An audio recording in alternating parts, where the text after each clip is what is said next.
Hello friends, உறவுகள் உன்னதமானவை, உயர்வானவை, இனிமையானவை. அந்த உறவுகளோட மேன்மையை பற்றி இந்த வீடியோவில் பார்க்கலாம்.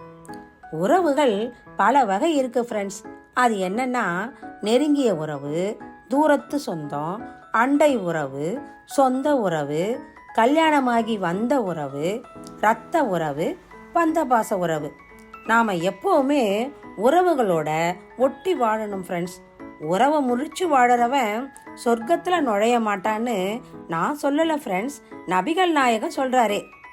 அது இல்லாமல் கடவுளோட உறவாடணும்னா நீ உறவோடு உறவாடணும்னு சொல்கிறாரே. உறவை முறிக்கிறதுக்கு நிறைய காரணங்கள் இருக்கு ஃப்ரெண்ட்ஸ். அது என்னன்னா, தற்பெருமை, பணம், புகழ், பதவி இதெல்லாம் வரும்போது நான் ஏன் உறவுகளை சந்திக்கணும், அவங்க தான் என்னை மீட் பண்ணி பேசணும்னு நினைக்கிறது முதல் காரணம்.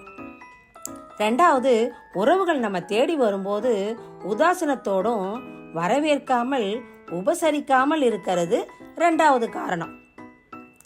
கேலி கிண்டல்ங்கிற பேர்ல நம்மோட பேச்சால காயப்படுத்துறோம் பாருங்க, அது மூணாவது காரணம். நம்ம தேடி வரும்போது இவங்க உதவிக்காகத்தான் வராங்கன்னு தப்பா நினைக்கிறோம் பாருங்க, அது நாலாவது காரணம்.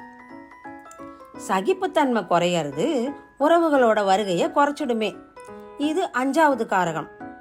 ஃப்ரெண்ட்ஸ், உறவுகளோட சேர்ந்து வாழ 1000 வழிகள் இருக்கிறது போல உறவுகளோட பிரிந்து வாழவும் நிறைய வழிகள் இருக்கு ஃப்ரெண்ட்ஸ். பிரிந்து வாழ, உறவை வெட்டி வாழ வழி தேடாம, உறவோடு சேர்ந்து வாழ, உறவோடு ஒட்டி வாழ வழி தேடுறது ரொம்ப முக்கியம் ஃப்ரெண்ட்ஸ்.